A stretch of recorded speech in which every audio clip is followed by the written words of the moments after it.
இது அக்காவுக்கு பர்த்டே, இன்றைக்கி ஆனிவர்சரி. எனக்கு நேற்று நைட் டியூட்டியாக இருந்தது. மார்னிங் வரும்போது நைட்டு கேக்கெல்லாம் கட் பண்ணிவிட்டு ஃப்ரிட்ஜுக்குள்ளே எடுத்து வச்சுருந்தா. வந்ததுமே டைரி மில்க்கு கேக்கு கொடுத்தா.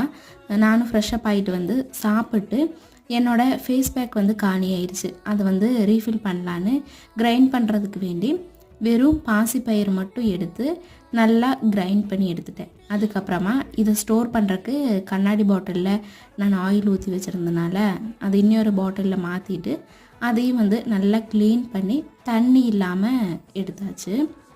இப்போ வந்து நம்ம கிரைண்ட் பண்ணி வச்சுருக்கிற பாசிப்பயிறு மாவை நல்லா ஃபில்ட்ரு பண்ணிவிட்டு பாட்டிலில் சேர்த்து ஒரு ஸ்பூனும் வச்சு க்ளோஸ் பண்ணிட்டோன்னா ரொம்ப வருஷத்துக்கு இது அப்படியே தான் இருக்கும். எதுவுமே நம்ம சேர்த்துல, அதனால் அப்படியே தான் இருக்கும். அதுக்கப்புறம் கொஞ்சமாக பால் மிக்ஸ் பண்ணிவிட்டு நானும் என்னோடய ஃபேஸுக்கு அப்ளை பண்ணிட்டேன்.